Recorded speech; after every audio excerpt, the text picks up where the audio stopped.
Muito bom. Bom, estou começando a gravar aqui. Acho que hoje não faz sentido a gente se dividir em pequenas salas, porque nós já estamos numa pequena sala, né? Então É a gente verdade. conversa, tiver que conversar aqui mesmo, né? Mas Perfeito. eu queria só voltar na aula passada para saber se ficou alguma dúvida, alguma coisa que a gente pode aqui aproveitar e resgatar. Deixa eu trazer aqui uma imagem final.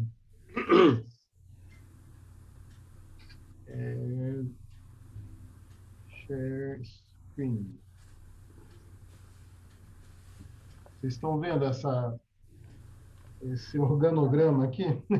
Sim, A gente já viu ele em outras aulas, mas eu acho que a gente precisa entender sobre a natureza do universo, né? Está aqui, né? Então, lá em cima está o que a gente chama de trindade universal no Espiritismo, que é Deus, o princípio espiritual e o princípio material. Então, se a gente for olhar o universo, só tem três coisas: Deus, o espírito e a matéria, né? E tudo mais é variação disso daí, né? E aí um ponto também muito importante é que Deus não se confunde com a criação, né? Então Deus não é o princípio espiritual, Deus não é o princípio material, Deus é o criador disso tudo, né? Bem, aí a gente falou na aula passada do fluido cósmico universal, que é aquela bolinha que está ali do lado direito, né? E aí tudo que é material ou semimaterial vem do fluido cósmico universal. Então, a matéria bruta, que é essa matéria aqui que a gente conhece, né? O fluido vital, né? Que dá a vida orgânica, e o perispírito também, são todos substâncias, pode dizer assim, ou energias que vêm do fluido cósmico universal, né? Só o espírito que é diferente, né? O espírito não é do fluido cósmico universal, ele vem do princípio espiritual, né? E o espírito é a individualização do princípio espiritual, né? Ou seja, quando o princípio espiritual se torna um indivíduo, né? Um indivíduo, aí ele tem uma individualidade, tem uma consciência, etc, etc. E aí você junta tudo isso daí para formar o ser humano, né? Biologicamente, a matéria é mais fluido vital, né? Espiritualmente, você tem o espírito e o perispírito. Quando o corpo morre, né? A matéria bruta volta para a Terra, né? Se mistura de novo com a matéria, o fluido vital também volta lá para a fonte do fluido vital, e aí segue perispírito e espírito, né? Que é o ser espiritual, né? E a mesma coisa quando a gente dorme, desdobra, né? Fica na cama, a matéria bruta e o fluido vital, e vai passear o espírito com o seu perispírito. Ok? Então, tranquilo. Jorge, Ah, os animais ah. também caem nesse organograma aqui. Cai, Eles, sim. ele tem, ele tem perispírito, ele tem espírito, ele só não tem inteligência. É uma inteligência um pouco diferente, né? É, ele tem uma alma, não é um espírito como o nosso, né? Tá, Ele não tem consciência, né? Mas ele tem uma inteligência, né? Você diz assim, esse cachorro aqui é inteligente, né? Então ele tem uma inteligência. Isso tem um capítulo mais para frente, né, Jorge, dessa aula. Isso vai estar nessa aula hoje. Mas é uma sim, boa sim. pergunta, Fernando, porque os animais também têm isso. Então, eles também têm um corpo material, então eles são feitos de matéria bruta, eles também têm fluido vital, porque são orgânicos, estão vivos, né? E quando eles morrem, desencarnam, eles também têm um princípio espiritual, né? Que segue, continua e que está sendo aperfeiçoado, porque eles reencarnam também, né? E, Jorge, eu acho que eles insinuaram, né, no texto dessa semana que o espírito ou a alma no animal evolui. Não falou muito se chega a ser, vai virar um espírito do ser humano, né? Em algum momento eles vão atingir a humanidade, né? Como isso acontece, quando, onde, de que forma, isso a gente não sabe, e os espíritos também não nos revelaram ainda, né?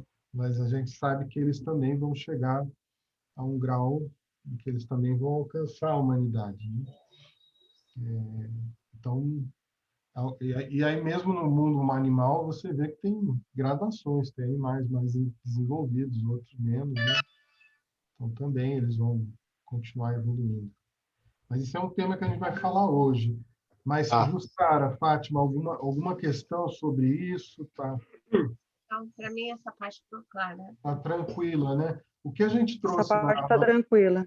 o que a gente trouxe na aula passada foi assim, a ciência ainda não chegou no fluido cósmico universal, né? Mas eles estão buscando essa matéria elementar, né? Eles fazem todas aquelas experiências, todas aquelas teorias, são tentativas de chegar na matéria mais elementar, né? Mas não chegaram. A ciência, por exemplo, a ciência acadêmica e tal, não aceita o fluido vital, tá? O fluido vital já foi algo defendido lá desde o tempo dos gregos, mas atualmente eles entendem que a vida é um resultado da matéria bruta, da interação física e química lá dos elementos, e não que seja uma energia à parte. Tá? E, finalmente, a ciência também não aceita que a consciência seja algo espiritual. Eles acham também que a consciência é efeito das funções do cérebro, né? E que aí cessou o cérebro, cessou a consciência, acabou. Né? Então, esses são lugares em que a ciência ainda não chegou, mas nem por isso nós vamos deixar vamos dizer, aceitar essas verdades, né? A gente só entende que a ciência ainda está num caminho para, né? Um dia vai chegar lá, tem que chegar, porque se é uma verdade, né? E, e o homem tem a capacidade e a inteligência, né? De desvendar as coisas, um dia vai chegar nisso daí também, né? E aí vai ser uma realidade para todo mundo. Tudo bem? Jorge, hoje, nos mundos mais evoluídos, devem existir outras dúvidas, não as que a gente tem aqui, né? Com certeza. Acho que é isso, né? Funciona dessa maneira. Nem espírito sabe tudo, né? Sabe até onde está o desenvolvimento dele. Muitos deles dizem assim, olha, eu estou desencarnado, estou vivo, mas não vi Deus, né? Muito espírito também não viu Deus. Mas entende, compreende, né? Que existe uma inteligência suprema, né? Então, sim, tem sempre muita coisa para aprender. Pelo jeito, o programa é infinito, né? A gente sempre está evoluindo. Bom, aí para a aula de hoje. Então, a aula de hoje é...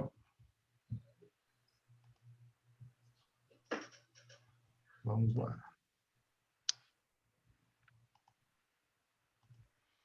Então, a aula de hoje também é sobre esse tema aí da pluralidade dos mundos habitados, e aí ele fala um pouco da formação dos mundos e da Terra, né? Que é algo que também acho que a gente falou. Falamos dos reinos da natureza, a gente já falou disso também, vamos revisitar, né? Desde o mineral até o hominal, né? Que é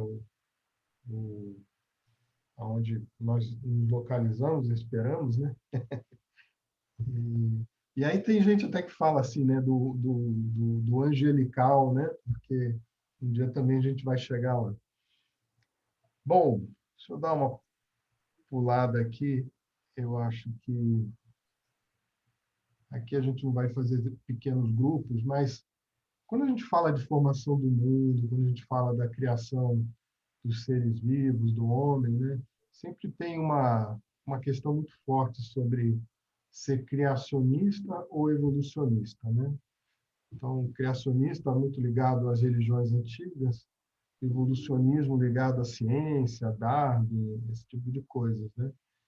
Então, a pergunta que eu ia propor aqui para algum pequeno grupo, mas é para nós, é assim, o espiritismo é criacionista ou é evolucionista, ou não é nenhum dos dois? O que é que vocês acham?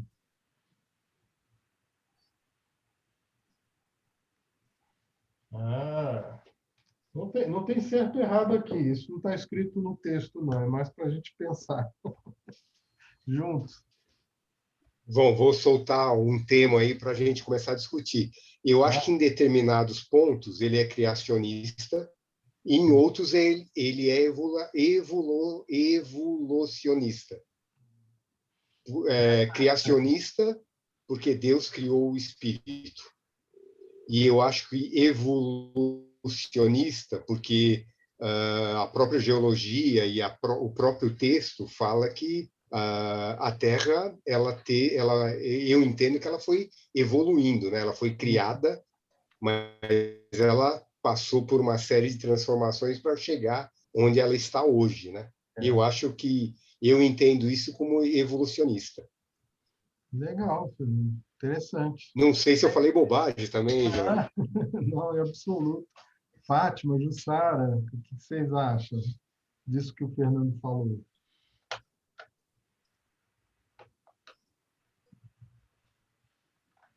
A Jussara está no mudo, Jussara.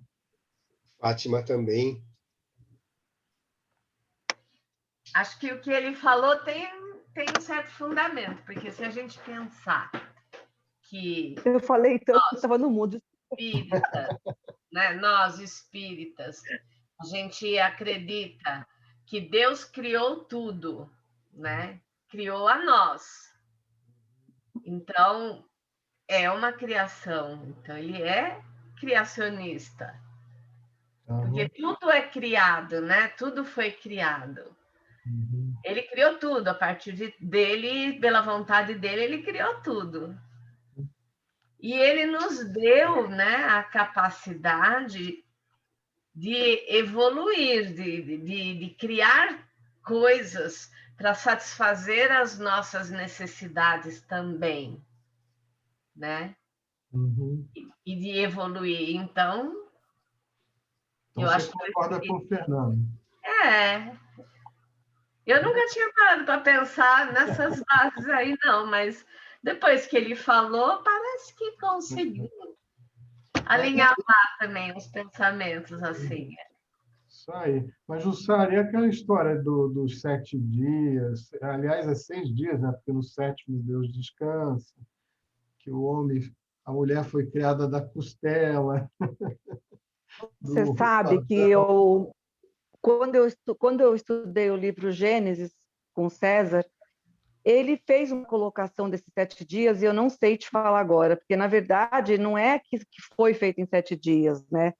Eu lembro que é que faz tanto tempo que eu li esse Gênesis, faz acho que uns 5 anos.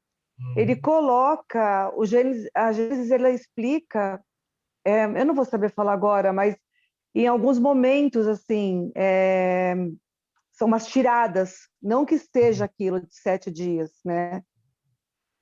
Eu teria que estudar, né? Para poder responder.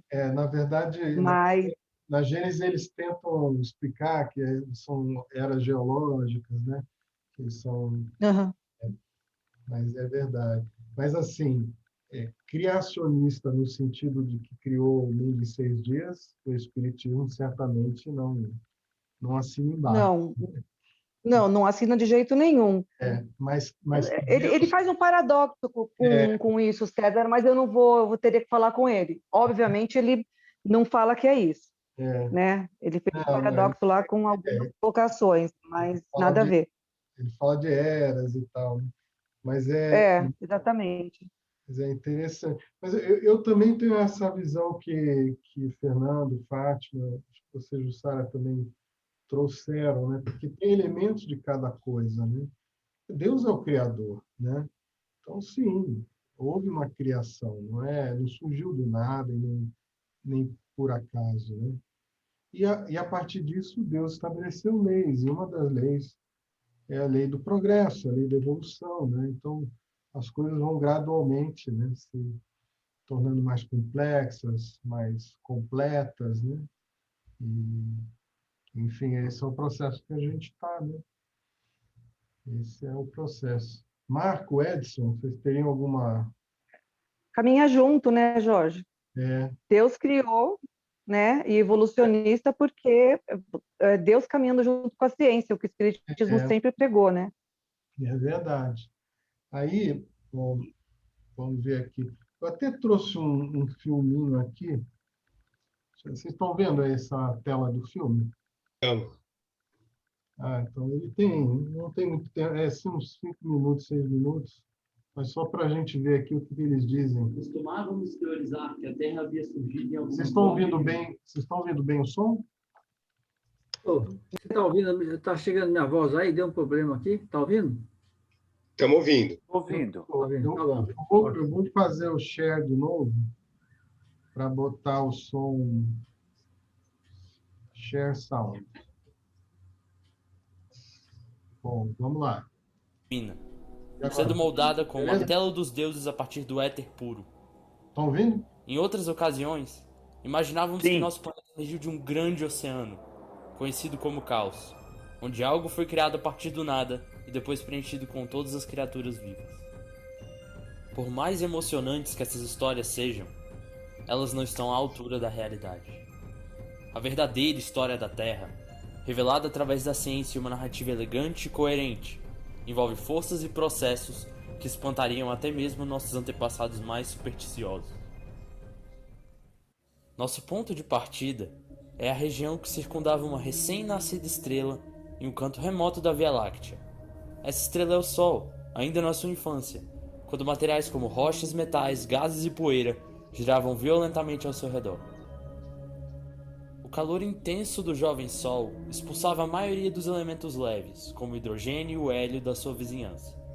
Estes elementos eventualmente se condensaram em regiões mais afastadas e formaram gigantes gasosos: Júpiter, Saturno, Urano e Netuno.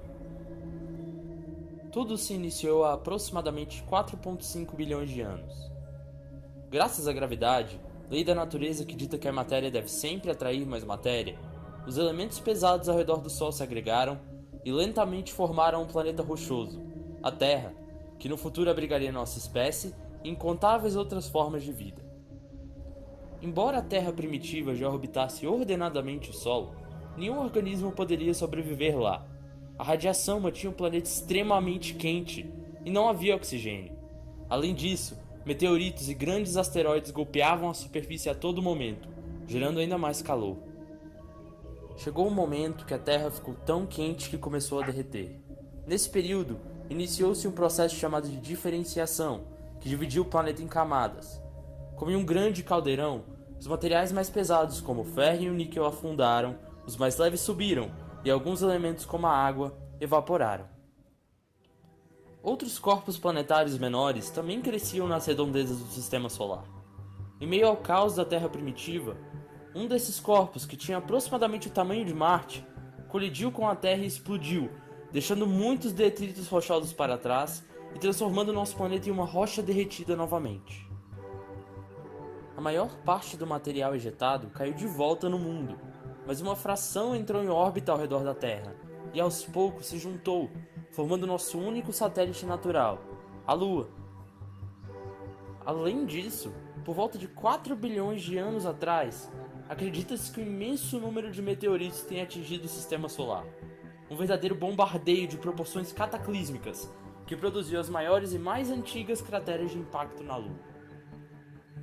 Qualquer vida presente ou em desenvolvimento na Terra durante essa época estaria em constante perigo, mas cientistas ainda discutem a possibilidade desses meteoritos, em vez de serem veículos de morte e destruição, terem atuado no transporte de moléculas importantes para o surgimento da vida. No fim desse estágio feroz da história do globo, onde elementos se uniram, colidiram, quebraram e se juntaram novamente, a crosta começou a esfriar e uma atmosfera se formou a partir dos gases nitrogênio, amônia, hidrogênio, monóxido de carbono, metano e vapor d'água, todos emitidos por vulcões em constante atividade. Após cerca de meio bilhão de anos, a superfície da Terra esfriou e solidificou o suficiente para que a água, no seu estado líquido, pudesse se acumular na superfície. Dessa forma, o vapor d'água presente na atmosfera se condensou, formando nuvens e precipitando novamente. Milhões de pequenos asteroides, conhecidos como condritos carbonáceos, também trouxeram mais água para cá, compondo assim os oceanos. Todos esses acontecimentos em série originaram um planeta com uma crosta sólida, um manto viscoso, um núcleo externo líquido e um núcleo interno sólido. O calor e a rotação da Terra mantêm o núcleo externo em movimento, e todo esse metal em movimento no núcleo gera um campo magnético ao redor do globo. É esse campo magnético terrestre que protege o planeta de raios nocivos do Sol, chamados de vento solar. O vento solar também se choca com os gases na atmosfera e o campo magnético, fazendo com que o céu se ilumine um espetáculo de cores. Este fenômeno é conhecido como aurora polar ou aurora boreal. Hoje, nossa Terra não é mais jovem nem velha, e sim um planeta de meia idade. Ela esfriou o suficiente para permitir a formação de água líquida, mas permaneceu quente o suficiente para sustentar a vida. Ninguém sabe ao certo quantas espécies exatamente ela abriga. A maior estimativa é de cerca de 8,7 milhões, sem contar os micro-organismos. Essa jornada, que tirou o globo do seu estado ardente e o transformou no berço de tantas espécies, ainda é muito maior. E nós, seres humanos, fazemos parte de apenas uma pequena fração dela. É importante refletir sobre isso, pois nesse momento, mudanças dramáticas como variações no clima e grandes terremotos estão ocorrendo no sistema terrestre. Estudar a fundo essa jornada nos permitirá entender melhor esses processos e, quem sabe, caminhar na direção de uma solução.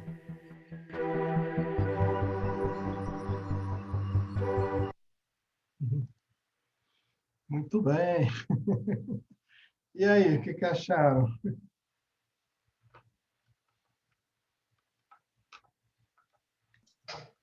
Estão no mudo, estão no mudo. A gente está em pouca gente, vocês podem ficar com o microfone ligado, não tem problema. Um documentário perfeito, né? Um documentário perfeito. É, curtinho, né? Mas lembra muito a Gênesis, né? É o que fala no livro de Kardec. A gente vai ver que Kardec não errou nisso daí, né? Na época já tinha embora a ciência não entendesse isso de todo, né? Mas já tinha entendimento que... Hoje tem descrição disso aí na forma dentro da doutrina espírita mesmo. Até umas partes aí que tinha demais, o Jorge andou reduzindo para poder sintetizar um pouco a matéria ali, e vocês se concentrarem mais na matéria fundamental. Mas isso tudo faz parte do curso. Aí, se a gente fosse estudar bem, já íamos ter isso aí. Se você tivesse a oportunidade de ler bem, já ia ver que está todo, com esse conteúdo, está todo, o conteúdo desse documentário está tudo dentro do livro, do curso aí. Como que ele podia saber, né? Você vê que ele estava alinhado com isso, né? Já estava alinhado ali naquela época. Porque, por exemplo, essa teoria da formação da Lua é só desse século, né? No tempo de Kardec não sabia como é que a Lua tinha se formado, né? Que ele mostrou ali, né? Um planeta pequeno, né? Bateu com a Terra, e aí ejetou uma massa, e depois essa massa aí formou a Lua, né? Então, a gente percebe que a gravidade atuando, né? Condensando matéria, juntando, né? Isso tudo Kardec já falou, né? Os espíritos, aliás, falaram para Kardec, né? Essa é uma das maiores provas para mim, viu, Jorge? Assim, para quem é cético, né? Naquela época, Kardec escreveu um livro com coisas que a gente ia descobrir séculos depois, né? Verdade. As pessoas iam ter, iria ser palpável, digamos assim, né? Sim, sim. Ele estava, talvez ele não tenha entrado no detalhe, né? né? Não é nem esse o objetivo, mas ele falou de coisas que não tão erradas, né? Então, não estava errado. então, por exemplo, o Big Bang, Kardec não conheceu o Big Bang, não sabia. Não, isso é uma teoria que surgiu tempos depois, né? Mas ele descreveu, por exemplo, a formação dos planetas como a gente viu nesse vídeo aí, né? Então, aqui está o Big Bang, 13,8 bilhões de anos atrás, né? O sistema solar é de 5 bilhões de anos, mais ou menos. A Terra tem 4,5 bilhões de anos. Né? Como é que sabe isso? Sabe por medição geológica, né? O pessoal sabe estudar as rochas e dizer quanto tempo tem aquela rocha, né? E aí ele estava falando lá que até mais ou menos 3,5 bilhões de anos atrás foi quando a Terra esfriou o suficiente, teve água, e é quando surge a vida na Terra, 3,5 bilhões de anos atrás. Então, tudo tem um encadeamento, né? O Big Bang é a teoria mais aceita, né? E aí, até hoje, mas obviamente deve ter outras e ela deve ter também seus problemas aí para explicar algumas coisas. Mas olha que interessante, né? Então, no Livro dos Espíritos, capítulo 3, os Espíritos definem que o universo abrange a infinidade dos mundos que vemos e dos que não vemos, ou seja, do mundo material e do mundo espiritual, né? Todos os seres animados e inanimados, todos orgânicos e inorgânicos, todos os astros que se movem no espaço, assim como os fluidos que o enchem. Então, isso é uma definição do que é o universo. O universo é o que existe, né? Tudo que existe.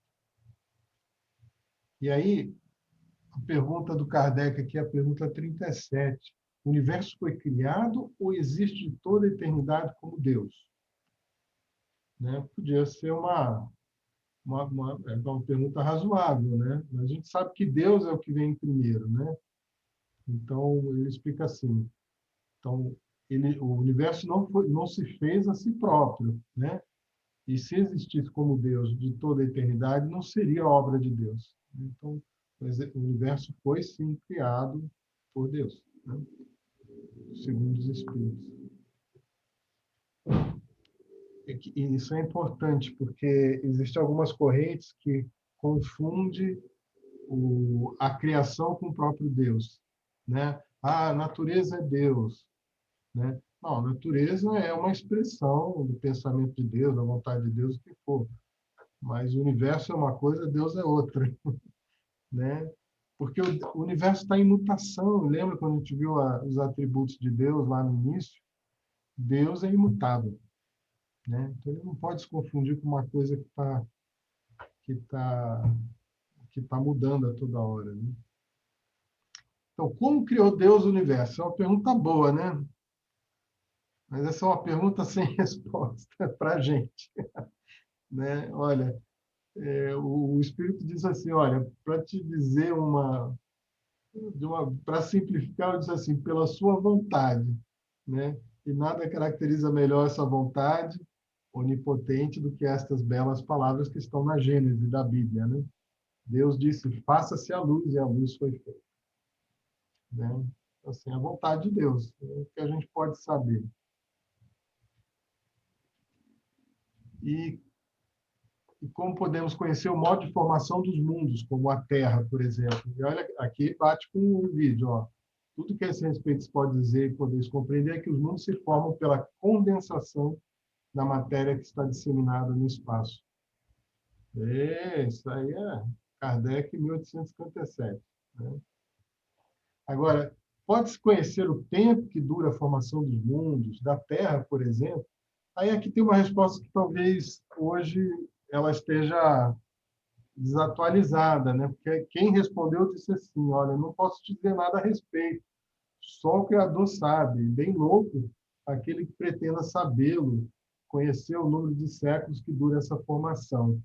Né? A ciência hoje já tem uma ideia, olha, 4,5 bilhões de anos, né? Tem uma ideia desse... Não dá nem para pensar, né? Mas é tempo para chuchu, né? É. É muito tempo, né? E aí, como Emmanuel nos trouxe lá em A Caminho da Luz, né, que Jesus é o governador da Terra e presidiu a formação da Terra. Imagina, Jesus já era um espírito evoluído há 4,5 bilhões de anos atrás. A gente aqui está engatinhando, né? Até aqui tudo bem, gente? Dúvidas? Outra questão que está no livro aí, não é, Jorge? Na aula de hoje, é a questão que o universo está sempre se movimentando. Deus, as obras estão sendo criadas, novos mundos, tudo mais, e vocês observaram também que há também os mundos que se desfazem ao longo do tempo.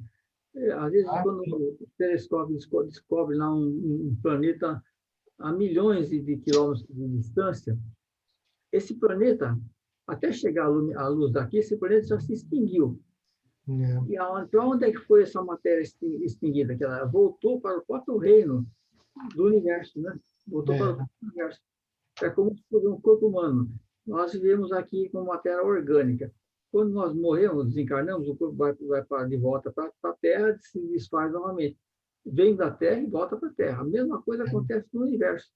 As obras são criadas a todo instante, os planetas têm uma duração, como o planeta Terra também tem a sua duração, e a hora que ele se extinguir, a matéria toda dele volta todo para o universo novamente. Então, essa coisa fica girando. Contínua, né? E o universo ele vai se expandindo. Tem uma expansão também. Só que ele se expande, você pode dizer, bom, está explodindo a partir de uma explosão que aconteceu no local. Mas e daí? Essa explosão, como é que essa explosão se faz, né? Ela se faz a explosão, não quer dizer que ela vai chegar num ponto e bate e volta. Toda essa matéria, toda explosiva, ela vai também crescendo ao mesmo tempo. É uma coisa indescritível. Eu participei de um curso de astronomia na USP há uns anos atrás e também fiz essa pergunta. Mas houve essa explosão, o Big Bang, né? Mas chegou num ponto, o que acontece com os extremos aí? Aí o professor lá falou, não, toda essa matéria também se expande de uma tal maneira que você não sabe até aonde está o finito dessa explosão. Então, você vê que é uma matéria muito complexa isso aí, realmente, né? Mas entender isso, assim como as coisas que vão seguindo na própria aula, sobre os animais, as partes que tem para frente, aí se der tempo ainda, né? Mas não, é uma coisa abarcar... não, realmente, abarcar essa ideia do infinito, né? É realmente uma coisa que dá um nó nos neurônios, né? Por isso que o pessoal não quis comparecer na aula hoje. Eu acho que o pessoal ficou assustado, né? É verdade. O pessoal fugiu. Mas é para falar, eu acho, assim, da maravilha, né, que é a criação, né? Com a perfeição, a harmonia, né? E assim, quanto mais... Eu diria até assim que a gente vai ver a lei de adoração daqui a algumas aulas, e eu acredito que os cientistas, apesar de dizerem de boca para fora que não acreditam em Deus, mas quando eles contemplam isso que eles estudam, a maravilha que é, a inteligência que é, eu acho que eles também têm um sentimento de adoração, né? Porque não é possível, isso aqui é muito maravilhoso, né? É muito bonito. Muito bem, bom. Vamos aqui agora ao passo seguinte, que fala do princípio material, do princípio espiritual, né? E fala muito da vida. Tem um tema que é meio polêmico na codificação, que é essa questão da geração espontânea. Não sei se vocês leram no texto, entenderam o que ela quer dizer, e como é que a doutrina espírita trata essa questão. O que poderia comentar aqui para a gente? Acho que está mais para o Edson comentar essa, hein? Não pode fugir, né, Edson? Edson ajuda depois, né, Edson? Então, a internet está caindo. Não. Internet. Eu não estou ouvindo quase nada do que vocês estão falando. Que pena, que pena. A gente está falando de geração espontânea. Mas o filme eu assisti. Deu para eu pegar boa parte dele. Eu até estou mudando de lugar aqui para ver se melhora. Está muito ruim. Eu vou passar um outro filme aqui agora, E aí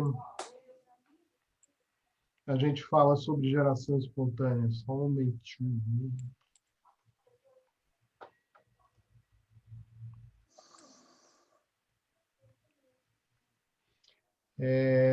Aqui, vamos lá. Vamos tirar o som, né? Me diz se vocês estão ouvindo o som. Todos sabem que a origem da vida é composta de mistérios, hipóteses e descobertas. Os biólogos estão fazendo um ótimo trabalho mostrando como os organismos vivos funcionam, mas ainda não sabem responder muitas perguntas referentes à vida e como ela pode ter evoluído através de um mundo praticamente desabitado. Com toda certeza, esse é um dos assuntos mais fascinantes e complexos que podemos debater na atualidade. Para tentar entender um pouco melhor sobre o tema, vamos conhecer algumas teorias. Mas antes, inscreva-se aqui no canal Mundo Desconhecido, ative o sininho de notificações para que você não perca nenhum vídeo nosso. Muito obrigado. Agora vamos lá. Faísca elétrica. Faíscas elétricas podem gerar aminoácido e açúcar quando atingem um ambiente carregado com água, metano, amônia e hidrogênio. Isso foi demonstrado no experimento de Miller-Urey em 1953, sugerindo que os raios podem ter ajudado a criar os blocos de construção fundamentais da vida na Terra em seus primeiros dias.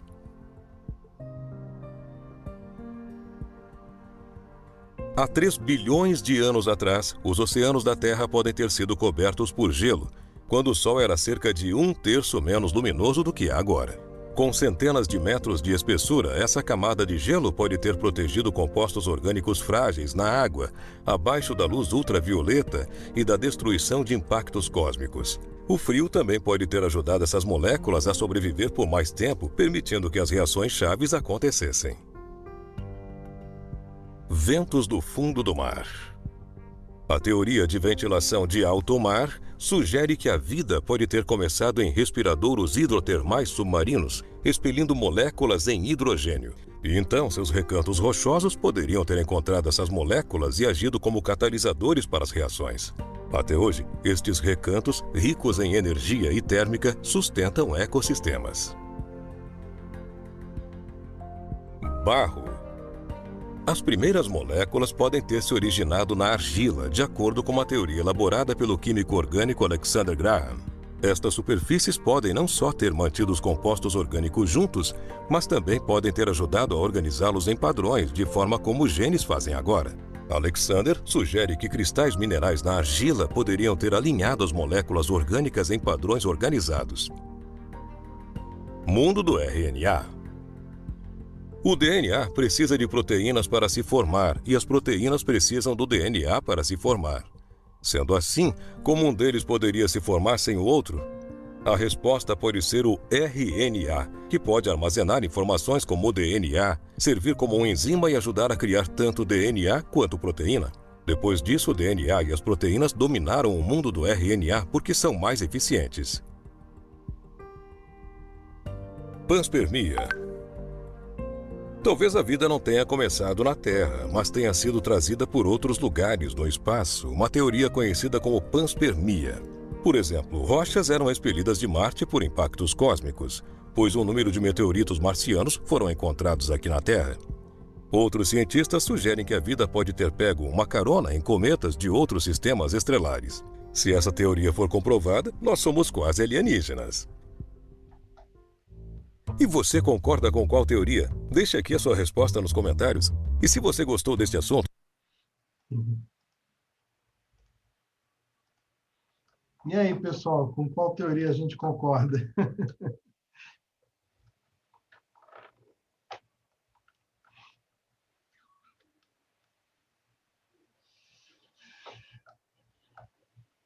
Deixa eu ver se eu entendi.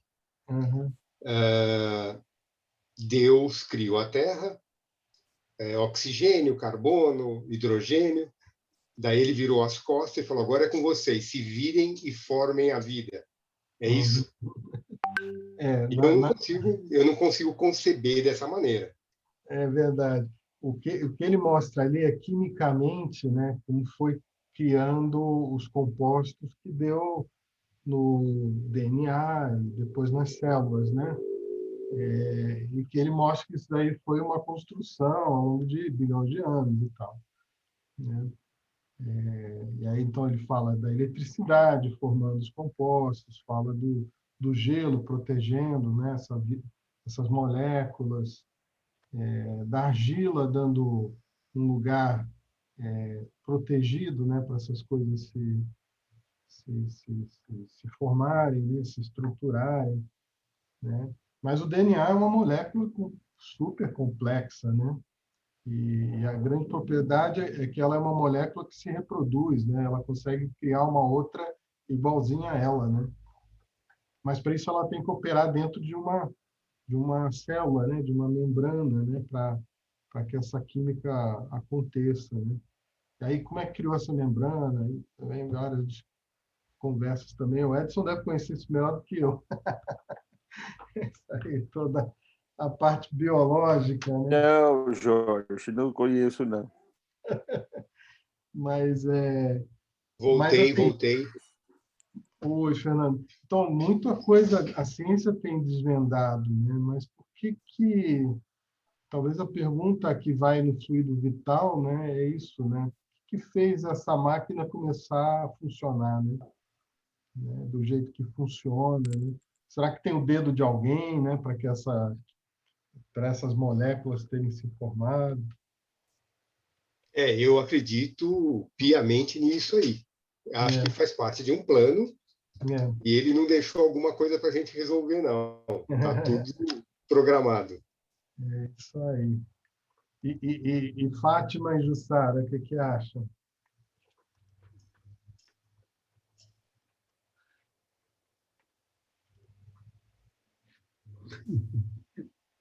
Olha, eu posso estar falando uma bobagem muito grande, mas diante dessa criação tão linda, maravilhosa, de tudo por Deus, eu não sei, para mim, conhecer esses detalhes de átomo, de hidrogênio. Bom, eu não suporto esse assunto de química.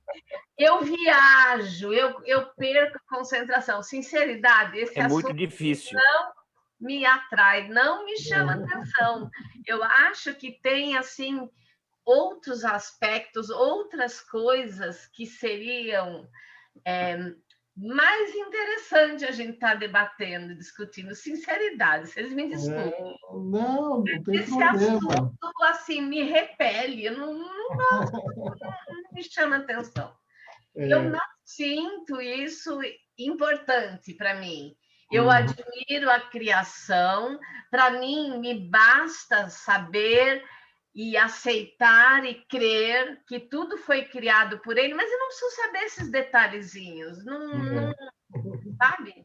Para mim é assim. É como ligar o celular, não precisa saber como é que funciona aquilo ali, só saber onde é o botão que eu aperto, né? É o mais importante. Que certos níveis de detalhes, para mim, deixam de ser importantes. Eu acho que é toda importância. O que você traz é fundamental. Eu acho assim, a doutrina espírita tem um papel que é ajudar na transformação moral do homem, né? Então, tudo isso não tem nenhuma importância se esse objetivo maior não for atingido, né? Agora, o espiritismo surgiu numa época em que a ciência tem um domínio, né? Um poder, né? Em formar a opinião muito forte, né? E, infelizmente, o caminho que a ciência tomou até hoje foi um caminho de negação, né? Da realidade espiritual. Então, a gente passa por essas coisas um pouco para a gente, pelo menos, entender o seguinte: isso que a ciência defende, o espiritismo não é contra. Eu acho que isso que é importante, né? Porque tem outras correntes religiosas que olham para isso e ficam teimando, não, as coisas aconteceram como está escrito na Bíblia, né?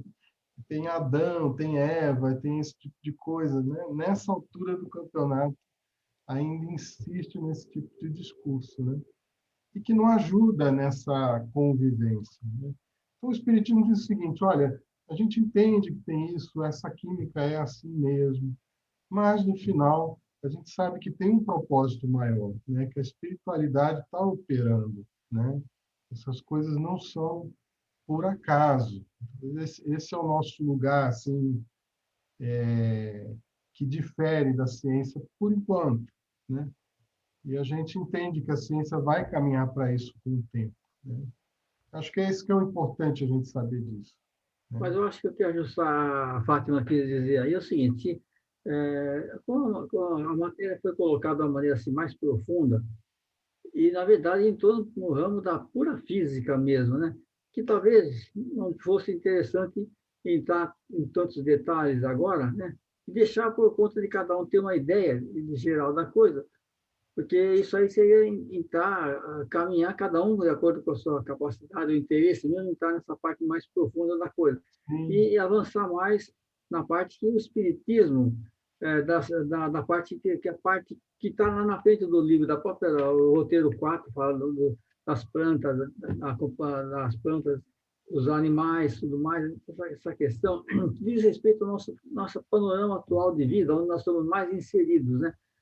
E isso aí, então, talvez é isso que ela está dizendo que seria, ela tenha visto lá para trás, que deveríamos comentar mais essa matéria que está lá pela frente.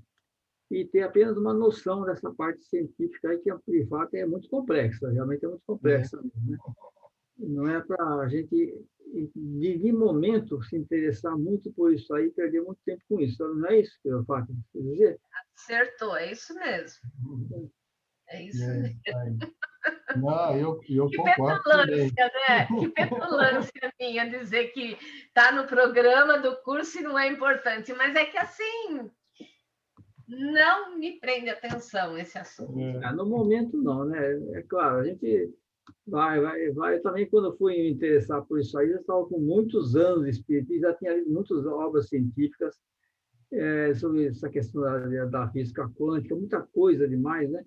Fui até fazer curso de astronomia na USP, como falei para vocês, mas isso foi depois de muito para frente, tem mais de 50 anos de espiritismo. Então, a gente vai se interessando pelas coisas, é claro, vai se aprofundando de acordo com as bases que nós vamos ter.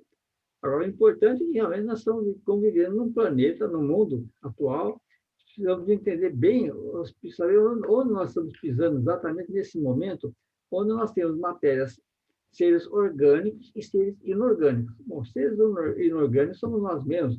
O corpo humano, nada mais é que um corpo de carne e osso, iguais aos animais. Isso aí também está no livro aqui, e precisa ser estudado essa questão também. As nossas funções do corpo humano são idênticas das funções dos animais. A nossa inteligência é diferente da inteligência dos animais. Os animais têm instintiva, tudo mais, tem algum princípio de inteligência, mas não é da nossa altura. Eles respondem, nós estamos muito à frente deles. Bom, isso aí é matéria que, se der tempo de estudar ainda hoje, está na aula, não é, Jorge? Isso é por isso. Vamos a ela, né, Marco? Mas nós entendemos exatamente onde nós estamos pisando nesse mundo. Saber viver em redor do que nós vivemos. Entendeu? Aí nós podemos desenvolver o nosso livre-arbítrio corretamente, sabemos como vamos conduzindo, por exemplo, nossos animaizinhos, como nós vamos entendendo os passarinhos, os animais também se reproduzindo, como é que funciona a inteligência deles. Então, isso aí é fundamental, dentro dessa matéria que está na aula de hoje também, né? Sim, sem dúvida. Então, esse é o ponto. Esse negócio da geração espontânea é uma coisa que está no Livro dos Espíritos, né? Que na época do Kardec ainda não tinha muita clareza, né? Mas a vida não surge do nada, ela não se gera por si só, né? Sempre tem alguma coisa lá presente. Então é algo assim que muitas vezes até alguns debocham da doutrina espírita por causa disso que estava lá. Mas Kardec colocou como, na época, era uma hipótese, né? Hoje a gente sabe que isso não acontece. Mas uma coisa que é muito legal que está no texto também do subsídio, acho que está aqui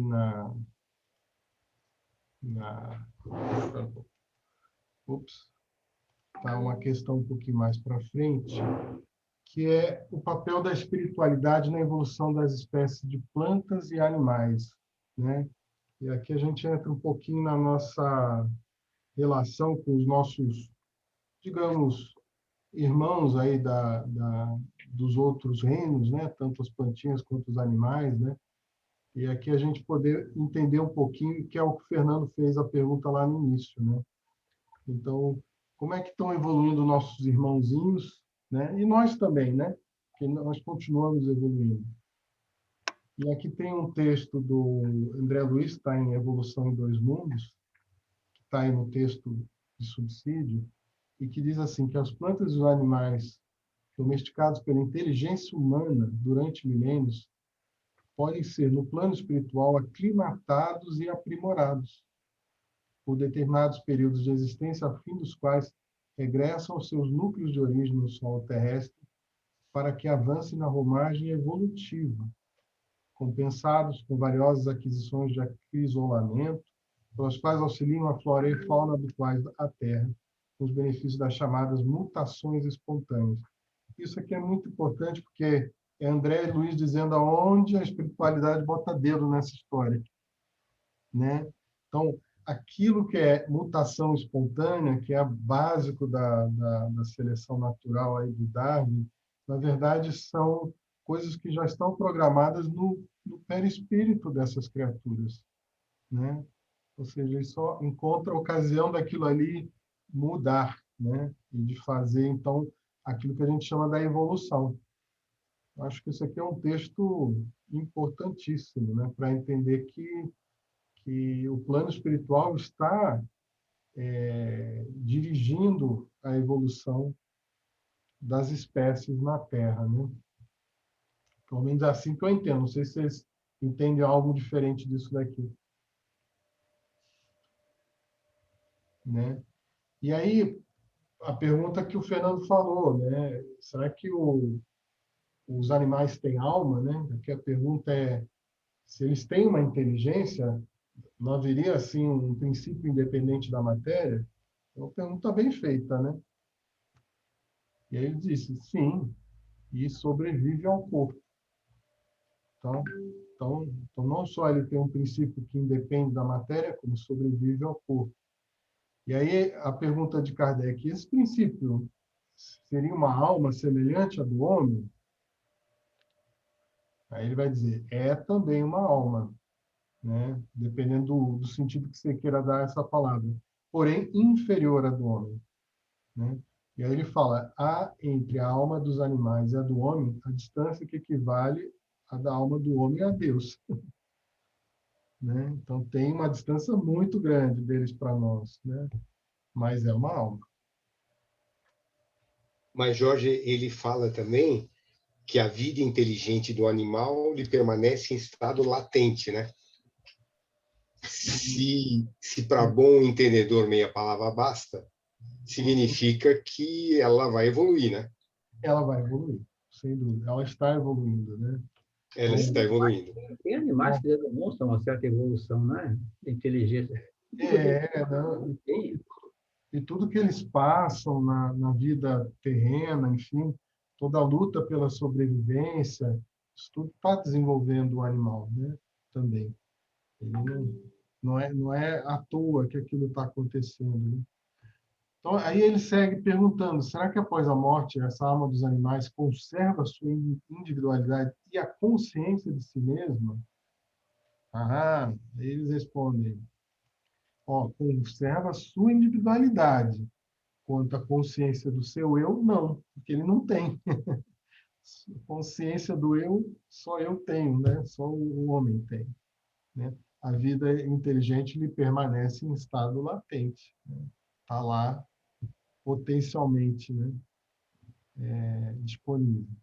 Acho que é isso que você falou, né, Fernando? Então, Jorge,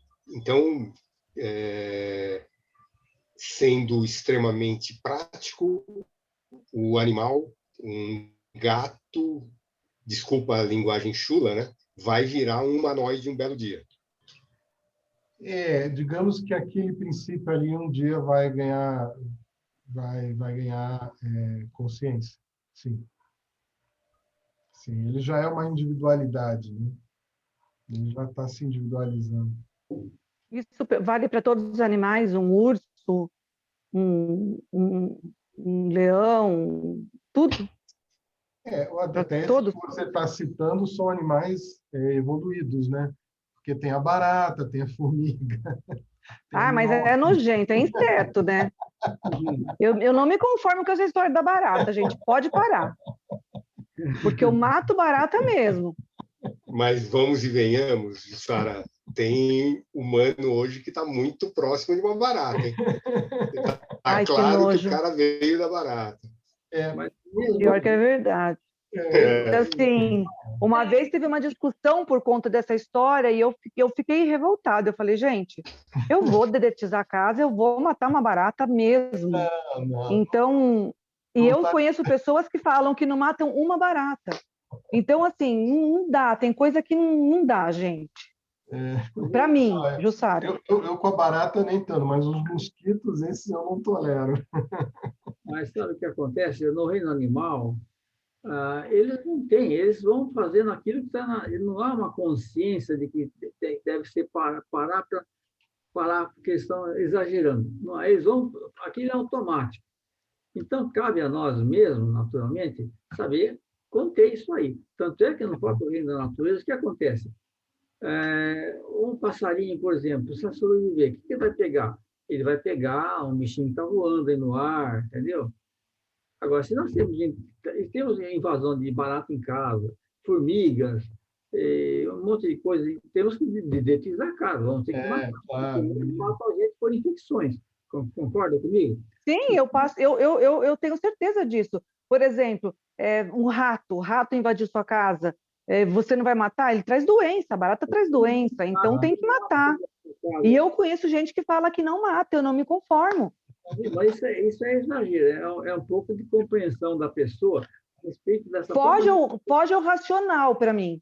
Exatamente. Agora, veja bem, nos animais, nós temos também, no reino animal, nós temos uma escala evolutiva também. Nós temos, por exemplo, lá os animais extremamente gato selvagem, por exemplo. Cachorro selvagem. O gato não é selvagem e matou um passarinho, sabia? Temos cachorros aí que são animais evoluídos, muito inteligentes, que nós temos dentro de casa, são nossos companheirinhos. Você vê, há uma evolução dentro da raça canina, há uma evolução entre os gatos, há uma evolução na raça dos cavalos, também tem cavalos selvagens lá naquela região lá como chama lá na Alta Rússia, você não me lembro agora o nome. Então, tudo isso aí existe na natureza, compreende? Então, dentro da natureza, há uma evolução. À medida que a inteligência dos animais vão progredindo também, eles vão passando para um reino melhor dentro da própria raça deles, talvez procurando por uma raça mais evoluída. Então, tudo isso aí faz parte do universo que nós estamos vivendo aqui, compreende? E nós precisamos entender bem essa natureza das coisas que nós estamos participando. E o que mais que ia falar também, que eu acabei, eu não sou... Eu acho que nessa linha, Marco, também é importante, assim, os animais também estão presentes, e as plantas, nos mundos evoluídos, né? E eles são mais evoluídos. Então, na verdade, os animais vão caminhando também nos mundos com a gente, né? Até que um dia eles também cheguem no reino hominal, né? Mas uma questão também é assim, o que acontece com eles quando estão desencarnados, né? E essa é a questão seguinte aqui, né? Se ele sobrevive ao corpo que habitou, a alma do animal, vem achar-se depois da morte num estado de erraticidade como a do homem, né? Porque o homem fica no plano espiritual um tempo até que ele reencarne, né?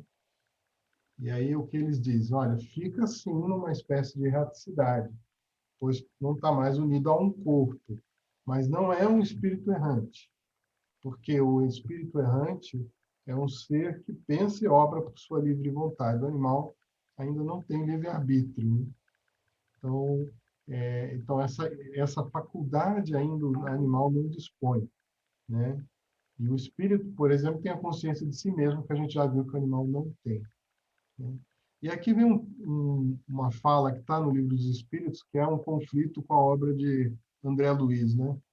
porque ele diz assim: a alma do animal, depois da morte, é classificada pelos espíritos a quem incumbe essa tarefa, né? Então, tem espíritos no plano espiritual que cuidam dos animais, da fauna, da flora, né? E aí ele diz o seguinte: a alma é utilizada quase imediatamente. Não lhe é dado tempo de entrar em relação com outras criaturas. É quase como se, parece que está dito aqui, quase como se ele reencarnasse imediatamente, né? Mas quando você lê a obra de André Luiz, você vê um monte de bicho voando, um monte de bicho rastejando, você vê cavalos puxando charretes no umbral, você vê um monte de coisas que os animais estão lá presentes, né? Então tem aqui uma questão que sempre gera uma certa polêmica, né? Jorge, deixa eu comentar uma reunião mediúnica. Uma criança chorando, não sabia que tinha desencarnado, e aí o doutrinador, isso aconteceu no Caibar, o doutrinador começou a conversar com a criança tal, e até convenceu que ela fosse ajudada pela enfermeira que estava próxima tal. E no final ela vira para o doutrinador e fala assim: esse gatinho que está aqui, eu posso levar? Legal.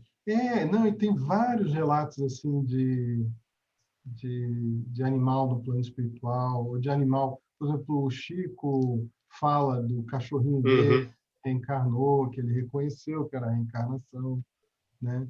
Então tem coisas assim, né? Eu mesmo tinha uma cachorrinha na minha infância, que eu sonho com ela até hoje, né? Ela deve estar em algum lugar, se eu estou sonhando, né? A gente cria essas ligações, sim, né? Eu contei a história dos animais de estimação do Chico, que ele tinha gato, cachorro, passarinho, tartaruga, esse tipo de coisa. E que ele Só do cachorro, você falou. Hein? Só do cachorro, você falou. Cachorro eu falei agora, né? Mas ele tinha esses bicharada toda e ele fazia o culto do lar, né? E ele ia lendo lá o livro e os bichinhos ficavam ali na frente dele prestando atenção, né? Então ele, né, fazia o culto lá com os bichinhos. E um dia ele estava muito triste, né? E o Emmanuel veio e perguntou para ele: por que você está triste, né? E ele disse: olha, o gato comeu o passarinho. Aí o Emmanuel ouviu aquilo e falou: e daí, né? O gato come passarinho. Aí o Chico falou: não, mas esse gato era espírita. Ele ouvia o culto do lar. Mas isso faz parte da natureza dos animais, né? Mas faz, né? Aí ele estava almoçando, né? Aí o Emmanuel falou assim: o que é isso aí no seu prato? Aí ele disse: é um franguinho. Eu falei: então, você está comendo franguinho e o gato come passarinho. Faz parte da nossa natureza. Eu acho que isso que a gente também tem que ter o cuidado, né? De entender que estamos num mundo onde as relações são desse tipo, né? Mas o Darwin já fala, quando Darwin estudou o princípio da... Como é que chama o livro do Darwin lá? Ele chegou à conclusão: na natureza, a natureza não tem capacidade de fazer uma horta, desenvolver alguma coisa que ele produza por si mesmo. Entendeu? Os animais, o reino animal. Não tem essa capacidade de produzir por si mesmo, e suprir a si mesmo através de uma produção própria. O que acontece? Mas eles têm que conviver. Então, no reino da natureza, há essa coisa de uns comem os outros. Essa é a verdade. Os passarinhos pegam os bichinhos que estão voando, tem pássaros maiores, como as águias, os falcões pegam outros pássaros menores, e os gatos pegam os passarinhos, os cachorros pegam os gatos, e os gatos pegam os ratos. Assim é, né, Marcos? A gente precisa entender. E nem por isso, vou dizer, se por acaso o rato em terra estiver entrando na sua casa, for na sua geladeira, não, for no seu armário que está guardando seus mantimentos, você vai matar o rato ou vai deixar ele lá dentro? Não, Caridade. pelo menos tira ele de lá, né? não vai viver com os bichos, né? Mas, olha, tem uma mensagem aqui que eu achei, tá grande, eu só botei amarelo aqui, o principal, mas do Caibá Schutel, ele tem um livro que eu acho que é a Gênese da Alma, alguma coisa assim, e ele fala muito sobre ter compaixão dos animais, né? Lembrar que os animais são seres vivos, que sentem, pensam, que se cansam, que têm limites de forças, adoecem e envelhecem, né? Então, diz assim, os animais são nossos companheiros de existência terrestre, como nós, eles vieram progredir, estudar e aprender. Seja seus anjos tutelares, né? Sede benevolentes. Então, assim, é como se a gente tivesse, óbvio, né? O Jussara falou, a gente não vai cuidar da barata, né? Mas tem animais que estão ali nos servindo, são úteis, né? E assim, todo abuso, né? É algo que a gente tem que pensar, né? Onde está o limite dessas coisas. Eu achei que era legal porque é do Caibá Schutel. E ele termina dizendo, Jesus que nasceu num estábulo entre os animais, levanta os nossos espíritos à majestade do teu reino e infunde em todos nós a luz do teu imenso amor. Que assim seja, né? Mostrando que Jesus não se furtou a vir no meio deles, né? E toda manjedoura tem a famosa vaquinha aqui e o burrinho do lado de lá, né? E as ovelhinhas, enfim, esse convívio. Agora, também um assunto importante que está na própria aula de hoje, que é os animais também, eles não têm o vocabulário deles, mas eles se entendem, né? Está aqui no... Está aqui, ó. No que a gente é igual e no que a gente difere dos animais, né? Então, assim, todos temos um corpo físico, todos temos instinto, o homem também ainda tem instinto, né?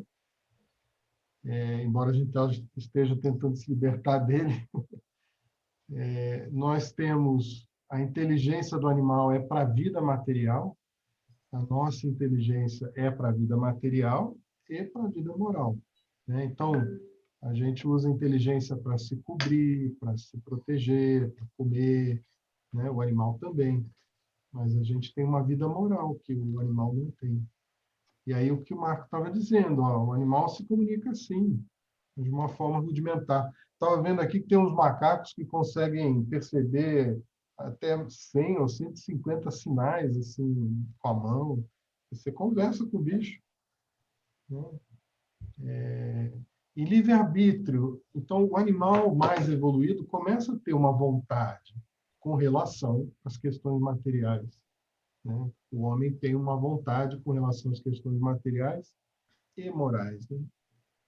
E a consciência, que no animal ainda é embrionário, está latente, né, Fernando? Mas que no homem já é plena de si e de Deus. Aliás, a grande distinção do animal para o homem é que o homem conhece a Deus, né? E tem até uma pergunta no Livro dos Espíritos, né? Os animais conhecem a Deus? Não, não conhecem. Eles conhecem o homem. Para eles, o homem para ele é Deus. Exatamente. Para eles, o homem é Deus, né? Então é isso. Marco, não sei se tem mais alguma coisa aí que você queria acrescentar. Eu acho que é isso mesmo. Os animais, eles não têm uma linguagem, como te falei, né? Como tá dito, mas eles se entendem através dos comunicados, né? Os sons deles. E a gente observa muito bem isso aí. A questão do entendimento entre eles também, né? É muito grande. Só para contar um caso verídico comigo mesmo. Quando eu morava agora eu moro num apartamento, mas eu morei numa casa que era do lado de uma praça, tinha um muro grande. Eu coloquei um restaurantezinho para passarinhos ali e falei, eu gostaria de ter um casal de rolinhos, eu gostaria que as rolinhas viessem. Eu acho uma ave muito bonita, sempre gostei de pombas, rolinhas, né? A mais de aves. Então, eu gostaria que viesse umas rolinhas aqui, comer algumas coisas aqui, né? Fazer parte do meu restaurantezinho. Bom, conclusão. Eu colocava lá esquirela, coisa assim que os passarinhos gostam. Um belo dia, fiquei olhando, contemplando. Tinha as rolinhas ali por perto, aí, mas para chegar ali, não sei se iriam chegar. Mas um belo dia, olhando de longe, eu tinha um escritóriozinho, dava para ver o muro lá, grande, alto, não, mas tinha um restaurantezinho, eu ficava olhando pela janela.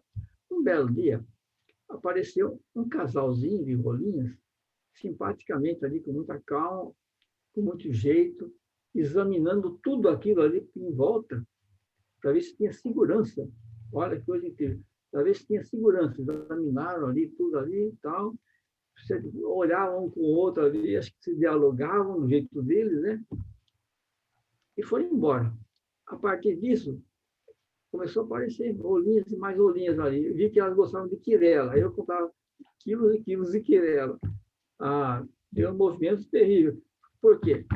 Veja a inteligência do animal, como é que funciona também dentro do reino animal deles, não é verdade? Então, você veja como é importante conhecer toda essa natureza que existe, evolutiva e também que eles de entendimento entre eles mesmos, compreende?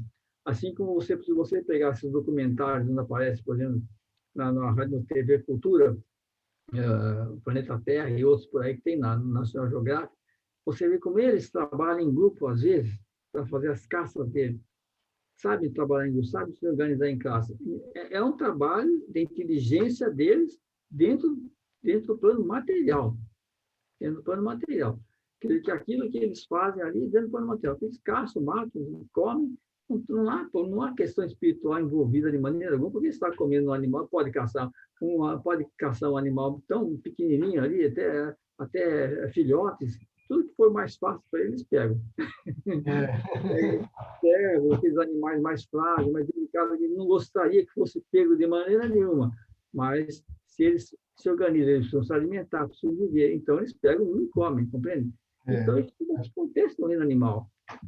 Agora, não é a gente, naturalmente, que vai agora, por causa disso, vai dizer que não podemos comer um frango. Não é essa questão também. Quando você pega um frango, por exemplo, mas eu gostaria de chegar lá.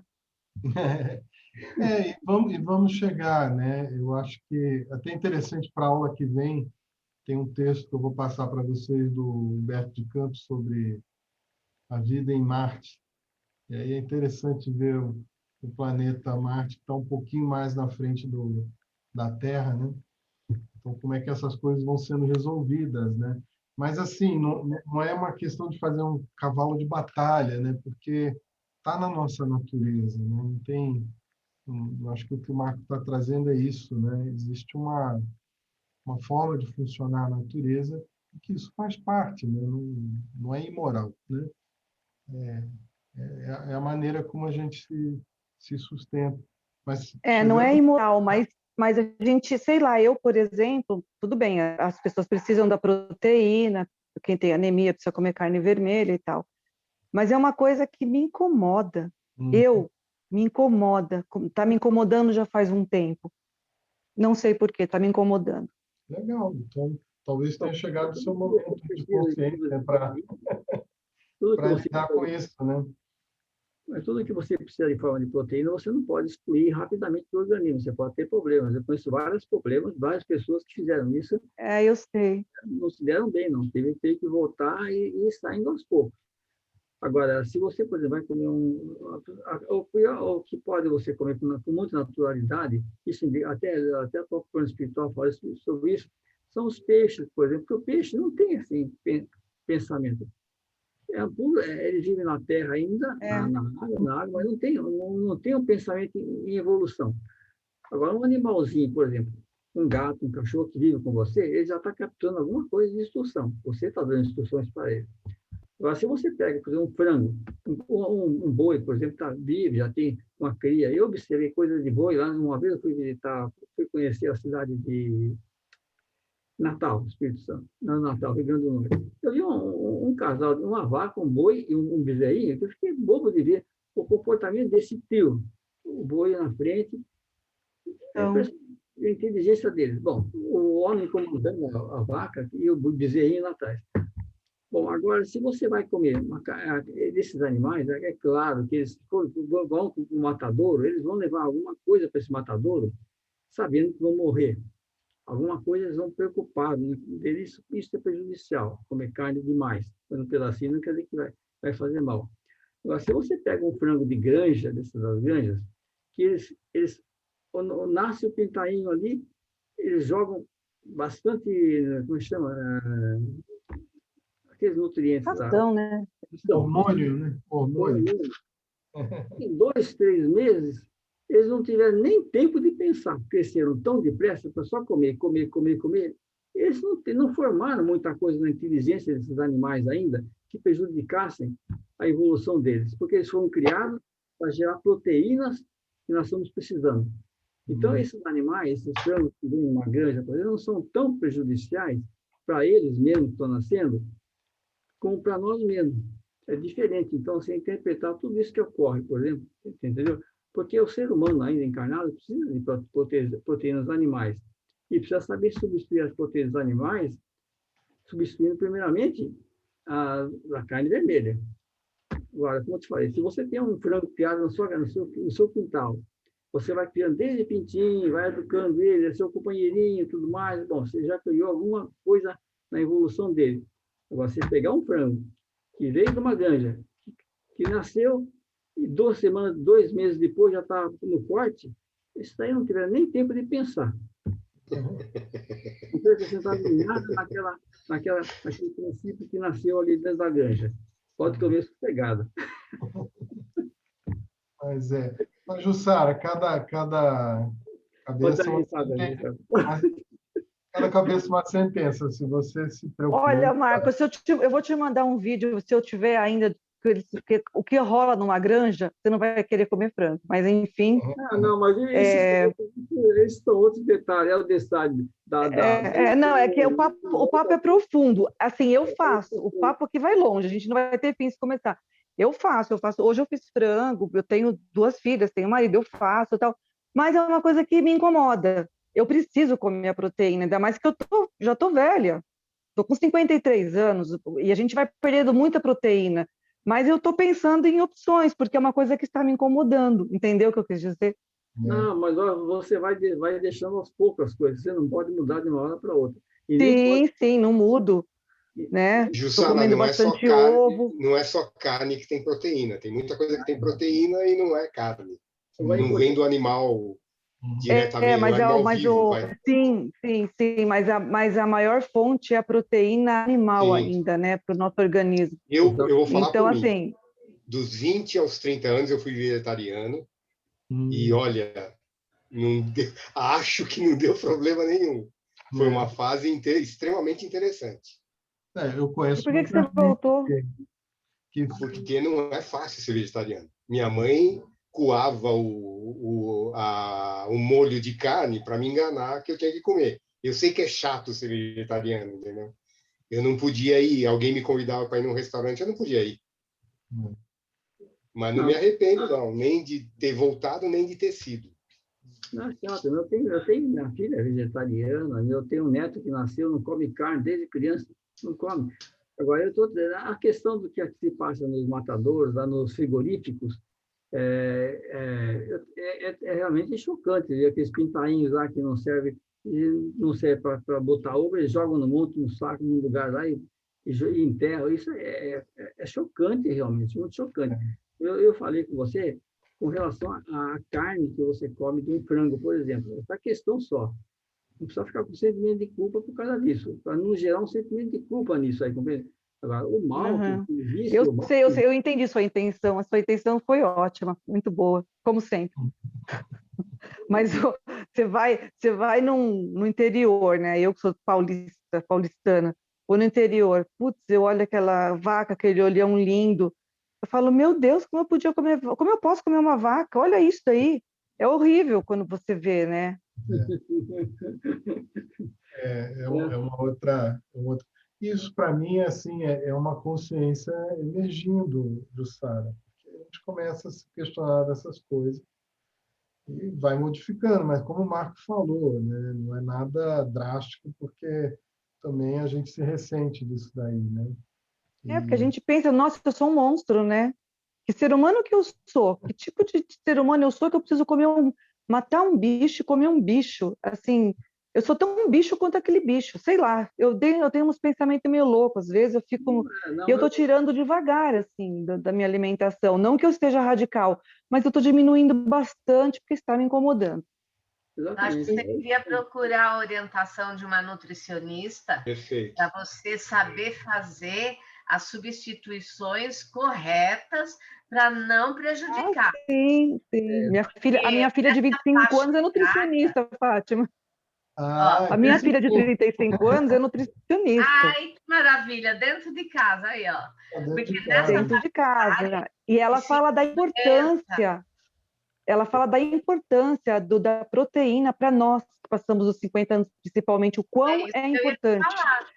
E aí ela quer que você vai sentir uma diferença tremenda na constituição. Então ela fala mãe, você não gosta muito de carne, você tem que substituir por uma, como que ela fala? Por um suplemento, né? Que ela falou, muitas pessoas não gostam de carne, e elas suplementam, e tudo bem, não tem problema. Mas entendeu? Tudo isso, Jussara, tem uma coisa que eu discordo radicalmente. Você falou que está com 53 anos e que está velha. Não, a gente começa a perder massa muscular muito rápido, Jorge, depois dos 50. Começa a partir dos 30, mas depois dos 50, 35, a queda Jussara, é muito grande. Você tem ainda 15 anos pela frente para pensar nisso. Só quando você chegar nos 50. Com 35 que você está agora, esquece. Eu estou com 53. Eu estou falando que mentira. Moça. Não, gente. Mas a gente tem que se preocupar, sim. Não desenvolva assim. Não tem que se cuidar. Lembrando que nós estamos num corpo animal exatamente igual ao corpo dos animais. Exatamente a mesma coisa. Tanto é que os animais são usados como cobaia para ver coisas que poderiam nos afetar. É preciso matar um animal, uma cobaia, antes de jogar um remédio aí que pode matar um ser humano que tem consciência, está em processo evolutivo, mas é muito mais avançado. Então, não podemos criar um sentimento de culpa por causa de uma necessidade que nós temos que ir reduzindo aos poucos o nosso hábito de carne. Reduzindo Marco, mas nós também estamos evoluindo como seres humanos. Porque se a gente olha para trás e vê o povo da Idade das Pedras, eles tinham aquela arcada dentária imensa.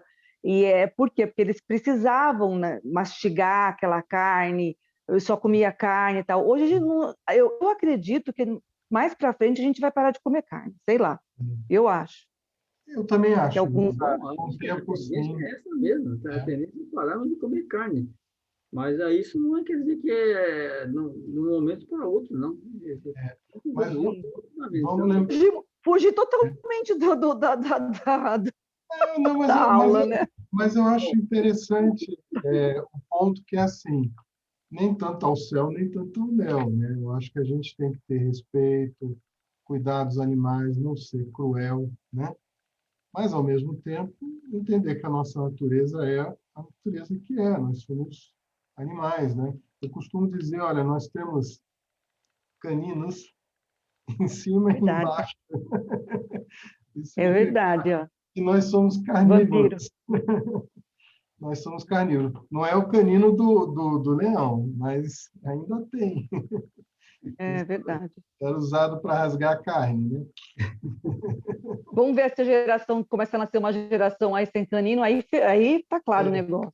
E o que eu me lembrei, Jussara, agora, quando Jesus dizia o seguinte, né, diante de todas aquelas regras de pureza que tinham os judeus na época dele, que não podia comer porco, não podia comer isso, não podia se limpar assim, não podia ficar assado, ele dizia que o mal não é o que entra pela boca do homem, mas é o que sai, né? Então, assim, o que a gente come, obviamente, com as devidas considerações, não nos faz pior nem melhor. Mas se a gente é generoso, se a gente é gentil, se a gente é atencioso, se a gente não é cruel, né, etc, etc, etc. Esse é o mais importante para todos nós. Com certeza. E que se a gente, com certeza, vai caminhar, eu não tenho dúvida, Jussara, para um mundo onde a necessidade de se alimentar dos outros seres vai deixar de existir. Né? A gente vai ver isso na próxima aula. Okay. Mas é um caminho. Não é ainda exatamente a nossa situação, mas é um caminho. Bom, no final a aula acabou terminando num bate-papo. Mas vamos concluindo. Mas acho que isso é importante. Eu estava meio chateada com os temas avançados, né? Todo mundo fugiu da aula. O pessoal fugiu, hein? Da aula hoje. Mas legal. Quem gostaria de fazer a prece? O Fernando já fez. Eu acho que está entre Fátima e Jussara agora. Fátima, faz a Fátima, vai. Eu faço. Então, tá ótimo. Obrigado, Fátima. Então, vamos encerrando aqui os nossos trabalhos e agradecendo por essa oportunidade. E vamos vibrar por todos os doentes que estão nos hospitais, por toda a equipe médica e de enfermeiros que estão precisando de muita força para continuar nessa tarefa. Pai nosso, que estais no céu, santificado seja o vosso nome. Venha a nós o vosso reino. Seja feita a vossa vontade, assim na terra como no céu. O pão nosso de cada dia nos dai hoje. Perdoai as nossas ofensas, assim como devemos perdoar a quem nos tem ofendido. E não nos deixeis cair em tentação, e livra-nos de todo o mal. Amém. Graças a Deus. E graças a Deus. Obrigado, Fátima. Gente, até a semana. Boa semana para todos. Boa Obrigado. semana. Força, pessoal. Na próxima aula, porque essa fase mais científica ficou para trás. Vamos entrar agora nas questões. Que bom, né, Fátima? Que bom. Boa noite. Boa noite. Tchau, tchau. Tchau.